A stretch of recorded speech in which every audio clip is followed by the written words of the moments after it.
Hello guys, good morning to all of you. कैसे हैं आप सब लोग और कैसी चल रही है आप लोगों की तैयारी?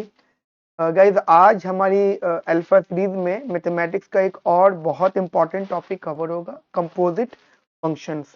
गाइस, ये हमारे एग्जाम पॉइंट ऑफ व्यू से बहुत इंपॉर्टेंट है, तो अभी हम लोग बात करेंगे इस टॉपिक के बारे में। क्या टॉपिक होता है, कैसे एक्सप्लेन होता है, कैसे इस पे क्वेश्चंस आ सकते हैं और उन क्वेश्चंस को सॉल्व करने की क्या अप्रोच होनी चाहिए। हम आगे के लेक्चर में सारी बातें कवर करेंगे। वीडियो को लास्ट तक देखिएगा, सारी बातों को अच्छे से कॉपी में नोट करिएगा।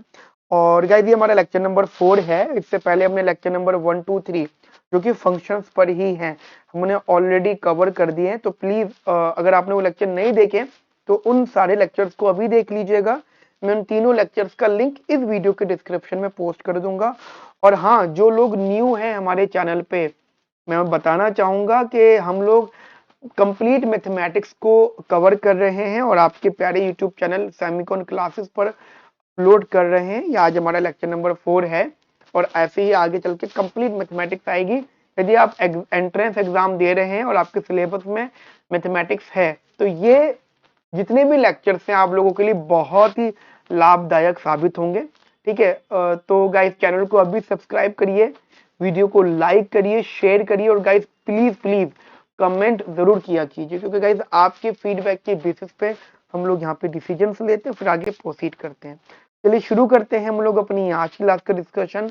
मैं हूं समीर चौधरी, आप लोगों का दोस्त, और आप सबका वेलकम है हमारे आपके प्यारे से यूट्यूब चैनल सेमिकॉन क्लासेस पर। चलिए जल्दी से शुरू करते हैं। सबसे पहले गाइस हेडिंग लिख लेते हैं कि क्या होता है कंपोजिट फंक्शंस। ठीक है, हेडिंग लिखेंगे कंपोजिट फंक्शंस। देखो बेटा, होता क्या है कंपोजिट फंक्शंस में, या जनरली कंपोजिट फंक्शन सब ये होता क्या है। देखो, कंपोजिट फंक्शन का बेसिक मीनिंग होता है कि यदि हमारे पास दो फंक्शन है, एक एफ एक्स है, जी एक्स है, ठीक है, उन दोनों फंक्शंस को मर्ज कर देना। चलो, ये तो हमारा मेन कंसेप्ट हो गया। अगर मैं इसको थोड़ा आसान लैंग्वेज में डिस्कस करूं तो मान लो मेरे पास में तीन सेट है, एक ए, एक बी और एक सी। मान लो मेरे पास, मान लो तीन सेट है, एक सेट ए है, एक सेट बी है और एक सेट सी है। ठीक है, अब होगा क्या, पहले मैं ए टू बी जाऊंगा, फिर बी टू सी जाऊंगा, है ना। ये तो एक ऑप्शन होता है, पहले मैं ए टू बी गया, मेरा कोई भी फंक्शन है। अब देखो किस प्रकार जाया जाता है, मतलब डोमेन के बेसिस पे रेंज निकलती है। ऐसे तो होता है, डोमेन के बेसिस पे रेंज निकलती है, यानी जो हमारा इमेज होता है उसे हम रेंज कहते हैं, जो प्री इमेज होता है उसे हम डोमेन कहते हैं, राइट। लेकिन वो कब तक, जब दो सेट हुआ करते थे। लेकिन अगर ये तीन सेट है तो अब इनमें ना चीजें बदल जाएंगी, क्योंकि तीन सेट हो गए। ठीक है, अब यहाँ पे कंपोजिशन का कंसेप्ट यूज होगा, चलो ध्यान से देखना। जैसे मेरे पास सेट ए है तो ऑब्वियसली बात है, इसमें कुछ ना कुछ एलिमेंट्स होंगे। मैंने मान लिया कि इसमें एक्स एलिमेंट है और बहुत सारे एलिमेंट है, एक्स एलिमेंट मान लिया।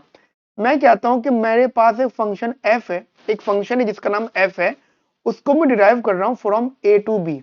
मतलब फंक्शन ए से बी जा रहा है, फंक्शन क्या हो रहा है, ए टू बी जा रहा है, और उस फंक्शन का नाम मैंने रख लिया एफ। अब उस फंक्शन का नाम मैंने एफ रख लिया, तो ये जो डिराइव होके वहां पर जा रहा है, तो उसकी जो डोमेन है वो क्या होगी, डोमेन बेसिकली एक्स होगी। और आपको पता है एफ एक्स लिखते हैं, फंक्शन एक्स की फॉर्म में होता है। ठीक है, फंक्शन डोमेन की फॉर्म में होता है, तो ये फंक्शन हमारा एफ एक्स बन गया। तो अभी अगर मैं ए और बी सेट की बात करता हूं तो जो मेरा एक्स है वो डोमेन है और जो मेरा एफ एक्स है वो मेरा रेंज है। क्लियर, यहां तक बात खत्म होगी। लेकिन अगर इसी चीज को मैं आगे एक्सटेंड कर दूं और मैं बोलूं कि मेरे पास एक और फंक्शन है जो बी टू सी जा रहा है और उसका नाम जी है, जो फंक्शन बी टू सी जा रहा है उसका नाम क्या है बेटा, उसका नाम जी है, मान लीजिए। तो मैं बोलूंगा ठीक है, उसका नाम जी है, तो ये तो फिर जी फंक्शन बन गया। लेकिन अब ये जो जी होगा, इसका जो डोमेन होगा वो एफ एक्स होगा। जैसे एफ एक्स का, एफ का डोमेन एक्स था, वैसे जी का डोमेन एफ एक्स होगा।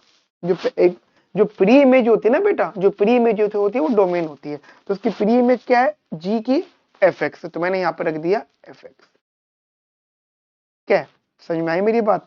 अगर मैं ए टू बी और बी टू सी जाता हूं तो जी एफ एक्स बनेगा, या आप इसे जॉफ के नाम से भी जान सकते हो, गॉफ या जॉफ भी कह सकते हो। लेकिन अगर ये उल्टा चले, C2B और B2A चलेगा, तो अगर ये इस प्रकार चलता है, ये और ये, ठीक है, तो फिर ये बेटा उल्टा होगा। और जनरली फिर हम इसे क्या बोलेंगे, मैं आपको यहाँ बता देता हूँ, फिर हम इसे f is a function of gx बोलेंगे।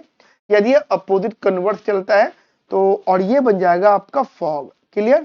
That is known as basically what, that is a fog. तो ये दो ही बातें हो सकती हैं, या तो जॉफ या फिर फॉग, और भी नंबर्स हो सकते हैं। यदि और आगे और बढ़ जाए, ये और बढ़ता रहे, तो होगा क्या, जो प्री इमेज होगी वो डोमेन बनती रहेगी, ठीक है। और फिर हम x की जगह जो जो वेरिएबल टर्म होता है, ठीक है, इंडिपेंडेंट वेरिएबल होता है, उसकी जगह हम लोग प्री इमेज को वैल्यू को प्लॉट करते रहेंगे। तो ये हमारा जो भी सिनेरियो बनेगा, ये बेटा हमारा कंपोजिट फंक्शन बनेगा। और अगर मैं आसान भाषा में बोलूँ तो मुझे A to B और B to C जाने के बजाय अगर मुझे सीधा A to C जाना हुआ, ठीक है, तो सीधा A to C, तो क्या होगा, अगर मुझे A to C जाना है तो जो F है उसे G का डोमेन बनना पड़ेगा, ठीक है। बात समझ में आगे मेरी आपको, F जो है उसे G का डोमेन बनना पड़ेगा। क्लियर है? ये चीज आप बेटा प्लीज अपने दिमाग में रखिएगा, बहुत इंपॉर्टेंट बातें जो है सबकी सब। एक बात तो हो गई है। अच्छा, ये मैंने इधर लिखा था, इसको मैं यही लिख देता हूँ। और एक बात ध्यान रखना बेटा, ये यूनिक एलिमेंट होगा हमेशा। ये जो टर्म होगा, that is this is the unique term, क्योंकि रेंज होगी ना ये, ठीक है। और ये भी बेटा यूनिक एलिमेंट रहना चाहिए, कोई भी डबल कनेक्टिविटी ना हो, that must be a unique element. Clear है मेरी बात आपको? अच्छा, छोटी सी डेफिनेशन आप याद रखिएगा जॉफ या फॉग की, बस कुछ नहीं है, इजी लैंग्वेज है, ठीक है। छोटी सी डेफिनेशन जो एग्जाम पॉइंट ऑफ व्यू से आपको याद रहेगी। मान लीजिए मेरे पास में तीन सेट है, let A B and C, be three non void set, be three non void set. बेटा ये थोड़ी सी डेफिनेशन इसको मेरे साथ में लिख लीजिए, ये आपके नोट्स बन रहे हैं जो एग्जाम पॉइंट ऑफ व्यू में आपको बहुत काम में आएंगे एग्जाम टाइम में, ठीक है। एग्जाम पॉइंट ऑफ व्यू से बहुत इंपॉर्टेंट नोट्स हैं। Let A B C be three non void sets and let f is a function from A to B and G is a function from B to C, ठीक है। अब हमें ये बात रखनी है कि जनरली जो x है वो A से बिलोंग कर रहा है, और देयर एग्जिस्ट, अब देखो लिखने का mathematically, there exist a unique element fx which is belongs to B। ऐसे ही fx जो है वो B से बिलोंग करेगा, there exist a unique element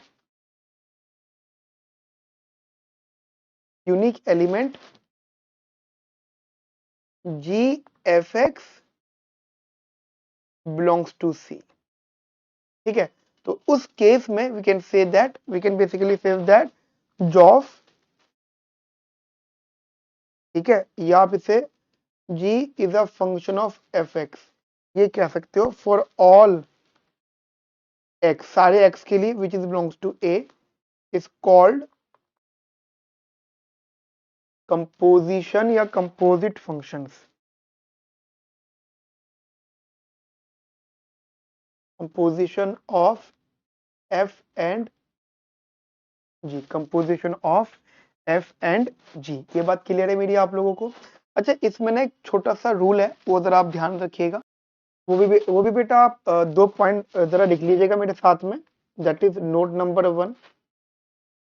कहते हैं जॉफ, या जैसे हमने अभी जॉफ की बात करी है, जॉफ is defined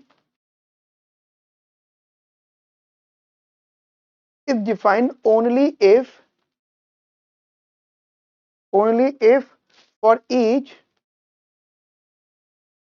if for each x belongs to A, where fx is an element,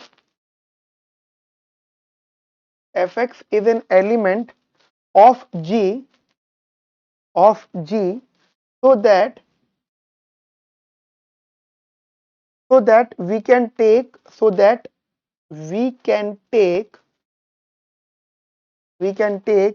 its G image. We can take its G image. Hence for composition,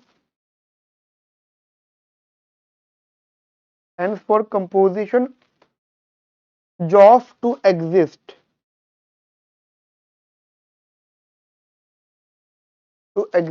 the range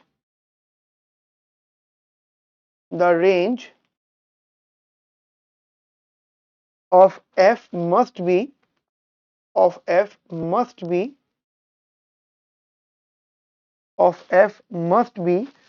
subset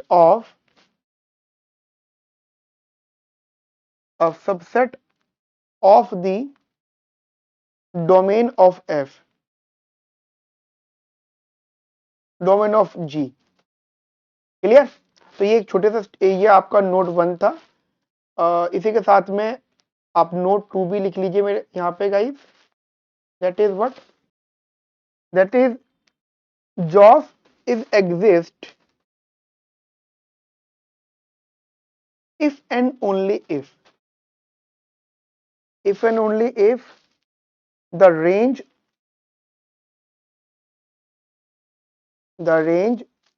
of F is a subset of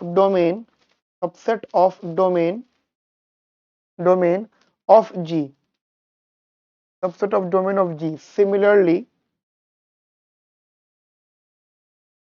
fog exists if range of G is exist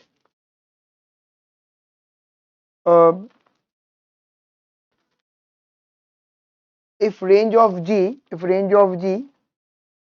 is a subset of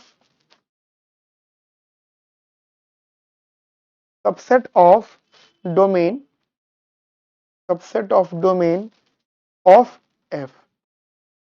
तो ये जो दो point है, ये मैंने आपके लिए notes बनाए हैं, बहुत बढ़िया अच्छे से नोट्स बनाए मैंने आपके लिए, आप इसको नोट डाउन करिएगा। ये दो बात है। देखो फॉग डिफाइन कब होगा, कब, जब हमने बोला कि जो हमारा एक्स है, डोमेन है, ठीक है, एक्स की वैल्यू वो ए को बिलोंग करे और एफ एक्स जो है वो एक एलिमेंट हो जी का, जहां से हम ये कह सके कि उसकी प्री इमेज निकल के आई है। ठीक है, ये चीज थोड़ी सी आप लोग अपने ध्यान में रखना। और जॉब एग्जिस्ट कब करेगा, जब हमारा एफ की जो रेंज हो, जो मेरा फंक्शन है रेंज, एफ की जो रेंज हो वो हमारा जी बेसिकली वो सबसेट हो डोमेन ऑफ जी का। यानी देखो, जब भी हम कहते हैं डोमेन ऑफ जी तो उसी से ही कनेक्ट किया जाएगा रेंज का। मैंने कहा ना तीन एलिमेंट है, मैंने कहा ना तीन आपको तीन सेट्स हैं, तो उन तीनों सेट की कनेक्टिविटी, तो जो चीज अभी डोमेन है वो बाद में रेंज बन जाएगी। क्लियर? मेरी बात समझ में आ गई आप लोगों को? जो अभी रेंज है वो बाद में डोमेन बन जाएगी। तो इसे आप लोग यहाँ पे कंपोजिट फंक्शंस बोलते हो। अच्छा, अब ये काम करते हैं छोटा सा, ये कंपोजिट फंक्शंस हो गए। एक छोटा सा न्यूमेरिकल कर लेते हैं यहाँ पे, और वो भी न्यूमेरिकल भी ऐसा रहेगा कि वो हमसे डोमेन पूछेंगे। ठीक है, छोटा सा क्वेश्चन देखते हैं, फिर कुछ क्वेश्चन हम लोग असाइनमेंट अपनी वेबसाइट पे अपलोड कर देंगे, आप लोग वहां से प्रैक्टिस कर सकते हो। क्वेश्चन है, let F and G are two defined functions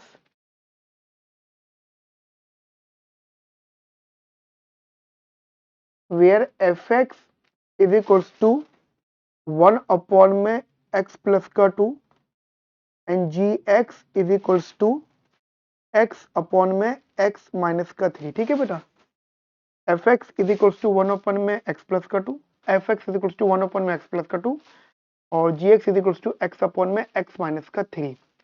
now कहते हैं what is the domain of fog and जॉफ। ठीक है, चलिए डोमेन निकालते हैं इसका हम लोग इधर, जरा ध्यान से देखिएगा। देखो मैंने आपको बोला कि मेरे पास में एफ एक्स ये दे रखा है 1 में एक्स प्लस का 2, और जी एक्स ये दे रखा है एक्स अपॉन में एक्स माइनस का 3। ठीक है बेटा, तो अब एक काम करते हैं, तो सॉल्व करते हैं जल्दी से बढ़िया तरीके से। मैं पहले फॉग निकालता हूं, यानी एफ जी एक्स, यानी जो एफ है ना उसकी जगह जी एक्स प्लॉट कर देता हूं, यानी 1 में ये जो x है, ये वाला x, इसकी जगह में ये लिख दूंगा, ये आ गया x अपॉन में x माइनस का 3 प्लस का 2। ठीक है, थोड़ा सा मैंने इसको सॉल्व किया, 1 में x प्लस का 2 x माइनस का 6 अपॉन में x माइनस का 3, फिर ऊपर चला गया, ये हो गया x माइनस का 3 अपॉन में 3x माइनस का 6। ठीक है बेटा, तो ये आ गया हमारे पास में फॉग। अब ये वैल्यू फॉग है, ठीक है, फॉग मतलब जनरल टर्म में फॉग हमारे पास। अब बात आती है इसके डोमेन की, तो डोमेन क्या होगा, डोमेन ऑफ फॉग क्या हो सकता है। देखो अगर मैं इसके डोमेन निकालना चाहता हूं तो जनरल से बात होनी चाहिए, डोमेन ऐसा नंबर हो जो जहां पे एग्जिस्टेंस हो फॉग की। ठीक है, जरा ध्यान से देखिएगा, पहले हम इसको साइड में सॉल्व करेंगे, फिर इसको उधर लिख लेंगे। जैसे मेरे पास में फॉग दे रखा है x माइनस 3 अपॉन में 3x माइनस का 6, तो 3x minus 6 is never equals to 0। Multiple method है डोमेन निकालने के, या तो ये भी कर सकते हो इसको 0 के बराबर करके। अगर मैं आपको जनरली अगर हम अपने मेथड पे चले तो हम ये कहते थे ये 0 के बराबर है, और उसके हिसाब से हमें x की वैल्यू मिल गई 6 अपॉन में 3 2 मिल गई। फिर हम लोग यहाँ पे नंबर लाइन बनाएंगे, ये 2 है, ये माइनस का इन्फिनिटी और ये प्लस का इन्फिनिटी। क्लियर, ये माइनस का इन्फिनिटी और ये प्लस का इन्फिनिटी। तो आप क्या बोलोगे कि अगर मैं x को -2 वो 2 से कम रखता हूँ, मान लो 0 रखता हूँ तब भी एग्जिस्ट कर रहा है, 2 से ज्यादा रखता हूँ तब भी एग्जिस्ट कर रहा है, लेकिन जब मैं 2 रखता हूँ तो ये एग्जिस्ट नहीं कर रहा। तो डोमेन बेसिकली होगा क्या, डोमेन होगा वो वैल्यू x की जो बिलोंग करेगी माइनस इन्फिनिटी से लेकर 2 with open interval union 2 to infinity. अब बोलो सर ये कैसे सॉल्व किया, भाई ये तो हमने सीखा हुआ है, ये तो आपको डोमेन वाला मैंने कहा ना, अगर आपने लेक्चर नहीं देखे लेक्चर नंबर 1 2 3 तो वो पहले देखे तो आपको ये भी समझ में आ जाएगा। ठीक है, या तो इसको ऐसे कह सकते हो, या फिर आप इसको ये भी कह सकते हो कि जो डोमेन है वो ऑल रियल नंबर्स -2 है, मतलब 2 छोड़कर बाकी सारे जो रियल नंबर्स होंगे बेटा वो डोमेन का पार्ट होंगे। क्लियर है आपको ये मेरी बात अच्छे से बढ़िया से। चलिए एक छोटा सा क्वेश्चन और देख लेते हैं हम लोग इधर, एक बढ़िया सा क्वेश्चन। ठीक है, तो क्वेश्चन है, let suppose, okay, let suppose if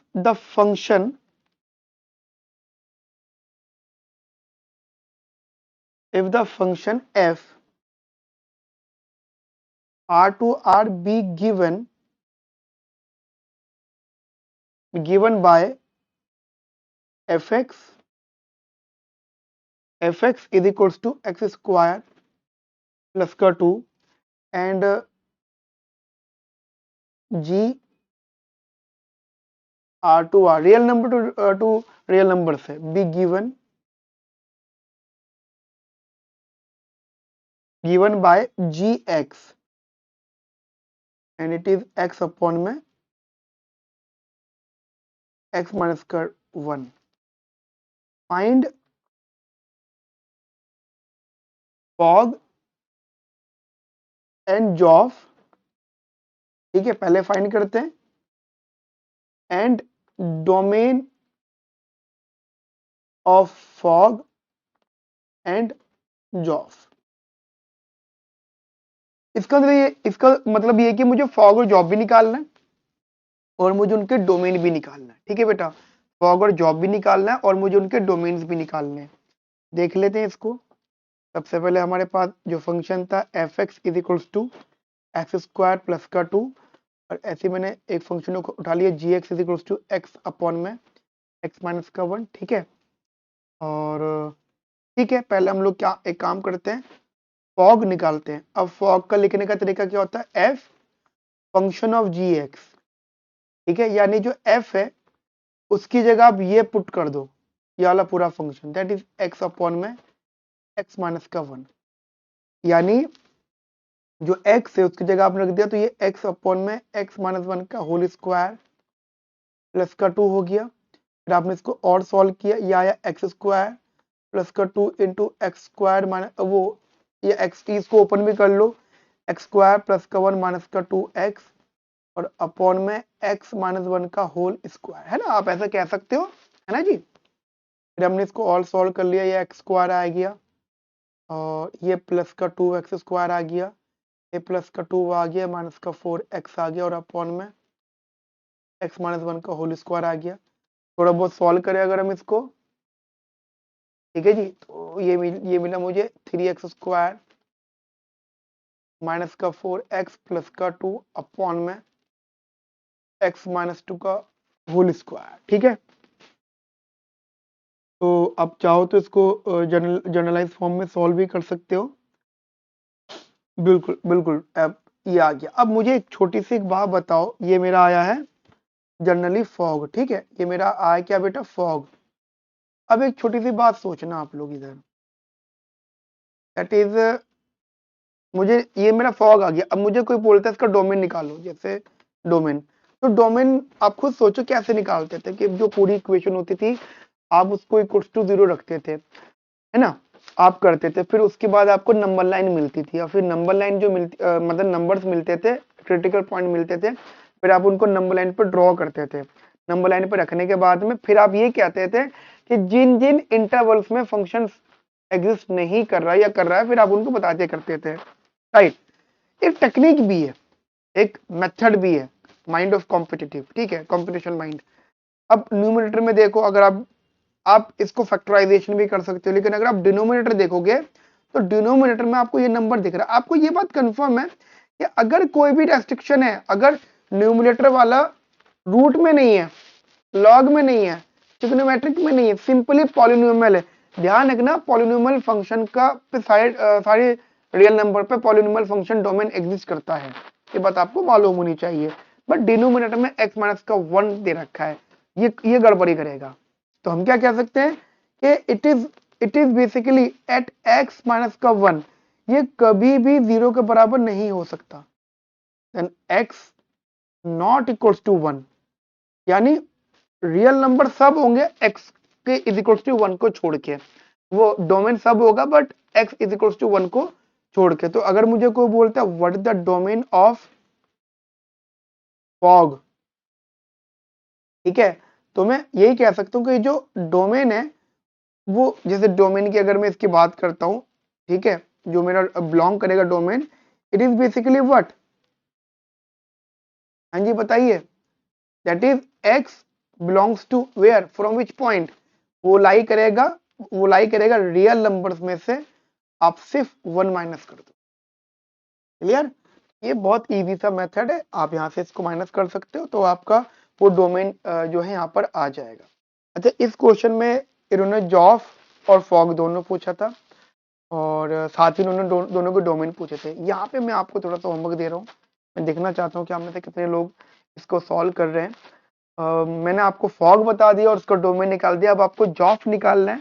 उसका डोमेन निकाल के आप जो उसका रिजल्ट हो कमेंट सेक्शन में कमेंट जरूर करिए, ठीक है। मैं देखना चाहूंगा कि आप में से कितने लोगों ने सीरियसली पढ़ाई करी है और मेरी बातों को जो है, देखो अगर आप सॉल्व करके भेजोगे तो फिर मैं आगे और मोटिवेट होऊंगा, फिर मैं आपके लिए और क्वेश्चन लेकर आऊंगा। यदि आप नहीं भेजोगे तो फिर गड़बड़ी हो जाती है। देखिए, अगर आप सपोर्ट नहीं करेंगे तो फिर कौन करेगा, किसके लिए काम कर रहे हैं, हम आपके लिए काम कर रहे हैं। अगर आपको नहीं जरूरत तो हमें पता लग जाएगा, कमेंट नहीं आएगा, पता लग जाएगा, हमें लगेगा ठीक है, फिर छोड़ो, जब आपको जरूरत ही नहीं है। लेकिन मुझे लगता है हमारे भारत के बहुत सारे स्टूडेंट्स को जरूरत है हमारी क्लासेस की। अभी आज के लिए इतना रखते हैं, मिलते हैं नेक्स्ट सेशन में with some other new topic. Have a nice day, thank you, bye, take care.